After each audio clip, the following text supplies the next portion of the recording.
Welcome to RM biology. আরও একটি নতুন ভিডিওতে তোমাদের স্বাগত।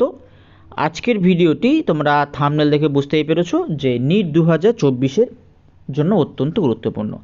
1 তারিখ থেকে এই সিরিজটি আরম্ভ হওয়ার কথা থাকলেও কিছু টেকনিক্যাল কারণের জন্য আমি 4 তারিখ থেকে শুরু করছি। আজকে থেকে কিন্তু প্রতিদিন তোমরা নিটের ভিডিও পেয়ে যাবে, তাই চ্যানেলটি অবশ্যই সাবস্ক্রাইব করে নাও এবং বেল বাটনটি বাজিয়ে দাও।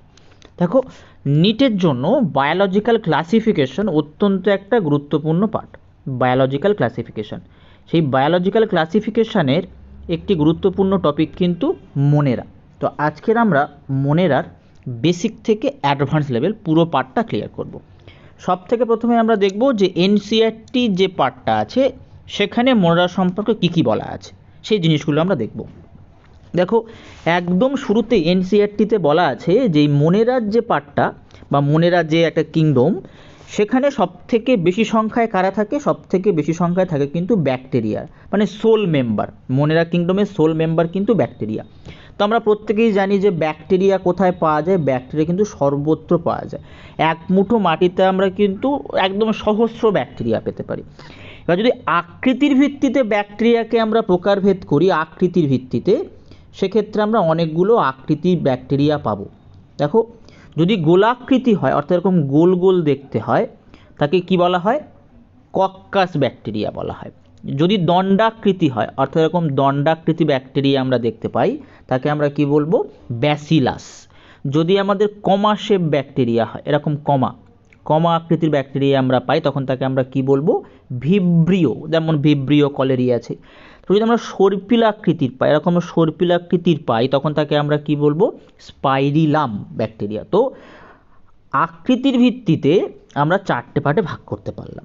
এবারে ব্যাকটেরিয়ার গঠন কেমন হয়? ব্যাকটেরিয়ার গঠন কিন্তু সরল প্রকৃতির হয়। এগুলো একদম বেসিক লেভেল, যেটা এনসিইআরটিতে আছে। এবারে এই যে কিংডম মোনেরাতে একটা গুরুত্বপূর্ণ পার্ট, এইটা প্রায় প্রশ্ন আসে, নিটের প্রিভিয়াস ইয়ারে এসছে। বিপাক্রিয়া অর্থাৎ মেটাবলিজম। অ্যাজ পার মেটাবলিজম সবথেকে বেশি বৈচিত্র্য লক্ষ্য করা যায় কিন্তু এই মোনেরাতে। সবথেকে বেশি বৈচিত্র্য লক্ষ্য করা যায় মেটাবলিক্যালি, সবথেকে বেশি ডাইভার্স কারা? কিংডম মোনেরা।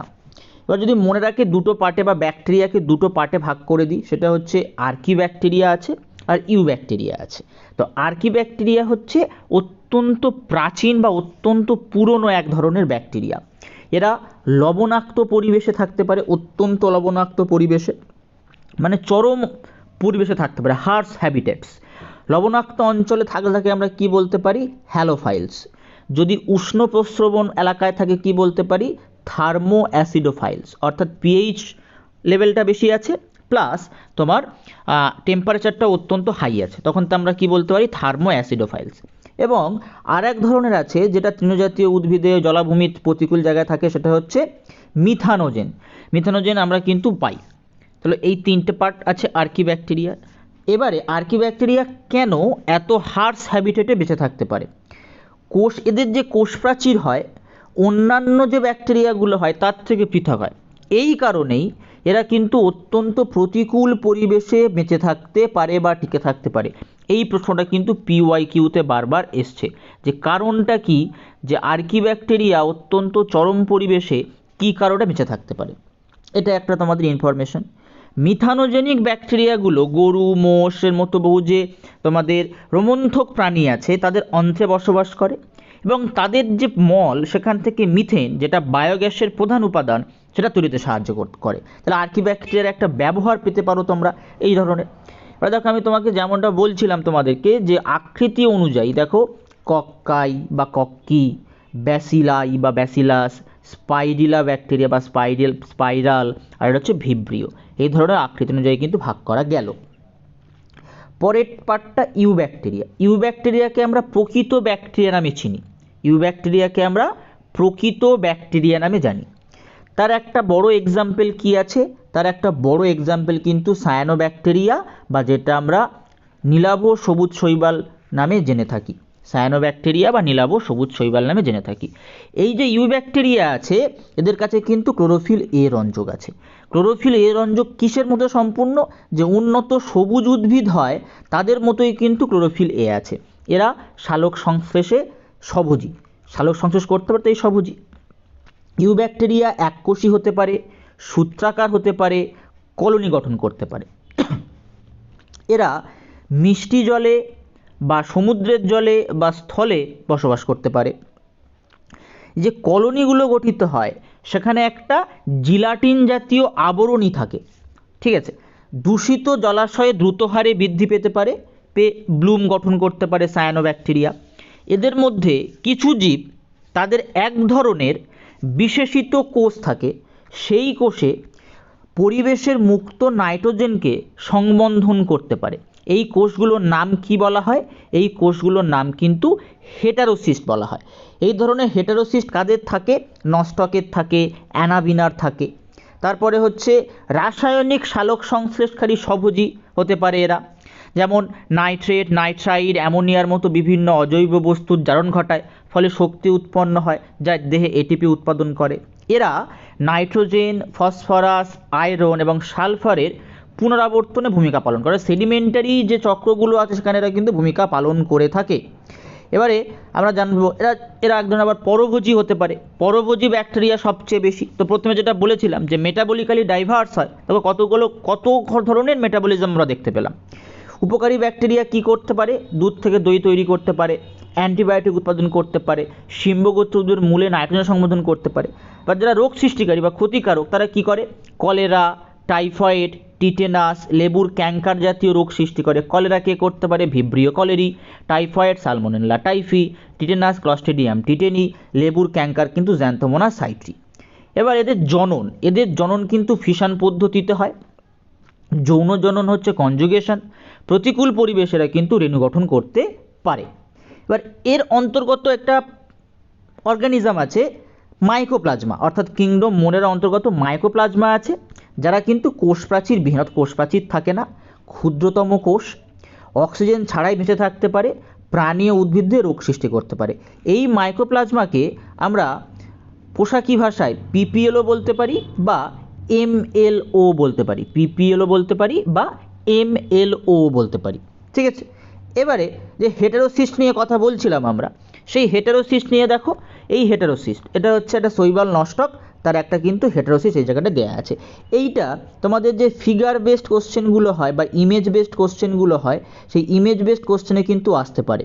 এই পার্টিকুলার জায়গাটাকে যদি আমি হেটারোসিস্টের পরিবর্তে এ লিখে দিই, দিয়ে জিজ্ঞেস করি যে এ কোনটি, সেখানে অপশান থাকবে, সেখানে কিন্তু তোমরা করে নিতে পারো, বা এই জায়গাটাও মার্ক করে দিতে পারে। এই যে পাশে যে আবরণীটা দেখতে পাচ্ছ ডট ডট হয়ে যে আবরণীটা এসছে, এই আবরণী কিন্তু কি? এটা মিউসিলেজ আবরণী। তারপরে এখানে দেখো একটি বিভাজনরত ব্যাকটেরিয়ার একটা চিত্র দেওয়া রয়েছে। তো এই পর্যন্ত আমাদের বেসিক পার্টটা আমরা ক্লিয়ার করলাম যে কেমন কি হতে পারে। এবার আমি তোমাদের যেমন বললাম যে বায়োলজিক্যাল ক্লাসিফিকেশন বা জীবজগতের শ্রেণীবিন্যাস নিটের জন্য অত্যন্ত একটি গুরুত্বপূর্ণ পাঠ। তো সেই শ্রেণীবিন্যাসের ভিত্তি কি কি হতে পারে? দেখো, শ্রেণীবিন্যাসের ভিত্তি হতে পারে কি? অঙ্গ সংস্থানগত ভিত্তি, ভ্রূণতত্ত্বগত ভিত্তি, কোষগত ভিত্তি, জৈব রসায়নগত ভিত্তি, পরাগরেণুর গঠনগত, সংখ্যাতত্ত্বজনিত, বাস্তব বিজ্ঞানজনিত ভিত্তি, এগুলো কিন্তু হয়। তারপরে যে শ্রেণীবিন্যাসের পদ্ধতি, কৃত্রিম শ্রেণীবিন্যাস পদ্ধতি আছে, প্রাকৃতিক শ্রেণীবিন্যাস পদ্ধতি আছে, জাতিজনিগত শ্রেণীবিন্যাস পদ্ধতি আছে। কৃত্রিম শ্রেণীবিন্যাস পদ্ধতি কয়েকটা মাত্র বৈশিষ্ট্য, যেটা মরফোলজিক্যাল ক্যারেক্টার নিয়ে।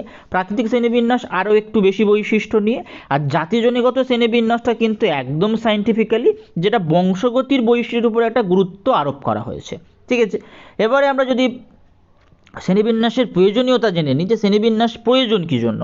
শ্রেণীবিন্যাস প্রয়োজন কি? জীবজগৎকে বিভিন্ন ট্যাক্সনে ভাগ করতে, তাদেরকে শনাক্ত করতে। এবারে জীবনের 3টে ডোমেন আছে, সেই 3টে ডোমেন কি কি? আর্কিব্যাকটেরিয়া, ইউব্যাকটেরিয়া, ইউক্যারিয়া বা ইউক্যারিওটস। এবার শ্রেণীবিন্যাসের পদ্ধতি যদি আমরা দেখি, সবথেকে প্রাচীনতম শ্রেণীবিন্যাস পদ্ধতি কোনটা? 2 রাজ্য শ্রেণীবিন্যাস, যেখানে দুটো রাজ্য ছিল, একটা প্রাণী রাজ্য ছিল, একটা উদ্ভিদ রাজ্য ছিল। কে করেছিল? Carolus Linnaeus. তারপরে কি এলো? 3 রাজ্য শ্রেণীবিন্যাস এলো, সেখানে কি? প্রোটিস্টা, উদ্ভিদ রাজ্য, প্রাণী রাজ্য। কে প্রবর্তন করেছিল? আর্নেস্ট হেকেল প্রবর্তন করেছিল। 4 রাজ্য শ্রেণীবিন্যাস কে প্রবর্তন করেছিল? কোপল্যান্ড প্রবর্তন করেছিল। কি কি ছিল কিংডম? মোনেরা, Protista, plenty, Animalia. এবং একদম শেষে সায়েন্টিফিক্যালি সবথেকে সাউন্ড যেটা, সেটা 5 রাজ্য শ্রেণীবিন্যাস আর.এইচ. হুইটেকার দিয়েছিল, এবং সেখানে ছিল মনেরা, প্রোটিস্টা, ছত্রাক, ফাঞ্জি, প্ল্যান্টি, অ্যানিমেলিয়া। এবারে আজকে আমরা যেটা পড়লাম বেসিক পার্টটা, সেটা কিন্তু মনেরার পার্টটা অলরেডি আমরা পড়েছি।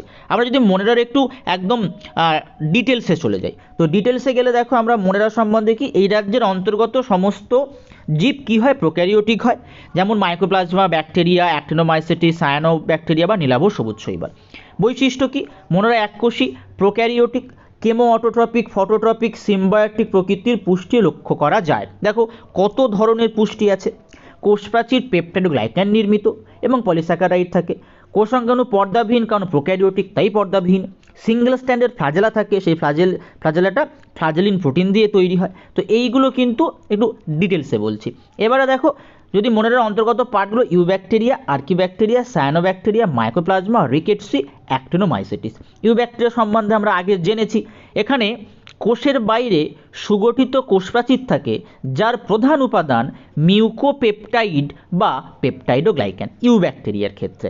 দেখো ইউব্যাকটেরিয়ার ক্ষেত্রে যে জন্য কী বলা হয়, আদর্শ ব্যাকটেরিয়া বলা হয় বা প্রকৃত ব্যাকটেরিয়া বলা হয়। এবারে যদি আমরা একটু ব্যাকটেরিয়ার জনন পার্টটা দেখি, অঙ্গ জনন করতে পারে, অযৌন জনন করতে পারে, যৌন জনন করতে পারে। অঙ্গ জননে বিভাজন, মুকুলোদ্গম, খণ্ডীভবন। অঙ্গ জননে, অযৌন জননে অন্তরেণু, কনিডিয়া, মাইক্রোসিস্ট, গনিডিয়া। যৌন জনন কী কী হয়, সংযুক্তি, রূপান্তর ভবন, ট্রান্সডাকশন। তো এইগুলো আমরা দেখে নিলাম মোটামুটি। ব্যাকটেরিয়ার শ্রেণীবিভাগ এটা অলরেডি আমরা পড়ে নিয়েছি উপরে। এবারে ব্যাকটেরিয়ার শ্রেণীবিভাগ রঞ্জিতকরণ ধর্ম অনুযায়ী কী কী হতে পারে, গ্রাম পজিটিভ হতে পারে, গ্রাম নেগেটিভ হতে পারে। কিছু ব্যাকটেরিয়ার কোষপ্রাচীর ক্রিস্টাল ভায়োলেট ও আয়োডিন দ্বারা সহজে রঞ্জিত করা যায়। অ্যাসিটোন বা কোহল দিয়ে ধুইলে সেটা কিন্তু রঞ্জকটা মুক্ত হয় না, থেকেই যায়, তখন থেকে কী বলা হয়, গ্রাম পজিটিভ বলা হয়। তার একটা উদাহরণ হচ্ছে স্টেপ্টোকক্কাস। ঠিক যদি ওর বিপরীত ঘটনা ঘটে, যে খুব সহজ যদি রঙটা উঠে যায়, তখন তাকে আমরা কি বলবো, তখন তাকে আমরা বলবো গ্রাম নেগেটিভ ব্যাকটেরিয়া, যেমন এস্টেরিয়া কোলাই বা সালমোনেল্লা, যেটা ইচ্ছা তোমরা মনে রাখতে পারো। তো এগুলো মোটামুটি তোমাদের হচ্ছে এক্সট্রা এজ, এনসিইআরটির বাইরে কিছু জিনিস যেগুলো তোমাদের জানা উচিত পরীক্ষার জন্য। ঠিক আছে, তারপরে দেখো যদি আমরা তাপের উপর বেস করে করি, তারও কিছু পার্ট আছে। তো এইগুলো আমাদের কিন্তু পার্টগুলো আছে। তারপরে দেখো আর্কিব্যাকটেরিয়া, এরা কি, এরা এই পার্টিকুলার জায়গাটা দেখো, যে বলা হচ্ছিল যে কোষপ্রাচীরের একটা ডিফারেন্স থাকার কারণে এরা চরম পরিবেশে থাকতে পারে। সেই কোষপ্রাচীরের ডিফারেন্সটা কি হয়, আমরা কি দেখলাম, যে মনেরার পেপটাইডোগ্লাইকান থাকতেই হয় কোষপ্রাচীর বা প্রধান উপাদান। এদের ক্ষেত্রে পেপটাইডোগ্লাইকান থাকে না, পেপটাইডোগ্লাইকানের পরিবর্তে প্রোটিন থাকে আর অসেলুলোজীয় পলিস্যাকারাইড থাকে। এই কারণে এরা কিন্তু অত্যন্ত চরম পরিবেশে বেঁচে থাকতে পারে, যেমন মিথানোজেন, হ্যালোফাইল, থার্মো অ্যাসিডোফাইল এগুলো। এবার আর্কিব্যাকটেরিয়া এক ধরনের কি, জীবন্ত জীবাশ্ম।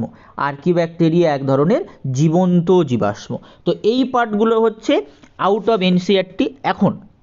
এখন যে এনসিইআরটি আছে, এগুলো কিন্তু এনসিইআরটিতে অতটা ভালো করে দেয়া নেই, তবুও কিন্তু এই জায়গাগুলো থেকে কিন্তু প্রশ্ন আসতে পারে। তাই এই জায়গাগুলো আমি তোমাদেরকে বলে দিলাম। তো আজকের ভিডিওটি এই পর্যন্ত। যারা চ্যানেলে নতুন, চ্যানেলটি অবশ্যই করে সাবস্ক্রাইব করে নিও। প্রতিদিন মে মাসের 5 তারিখের আগে পর্যন্ত প্রতিদিন এরকম একদম কোয়ালিটি ক্লাস ডিটেলস পিডিএফ পাওয়ার জন্য চ্যানেলটি সাবস্ক্রাইব করে নাও। সাথে সাথে তোমরা কিন্তু এর পরের দিন এই মনেরা থেকে কিছু গুরুত্বপূর্ণ প্রশ্ন পেয়ে যাবে, যেগুলো তোমাদের পরীক্ষায় অবশ্যই করে আসতে পারে। চলো, টাটা।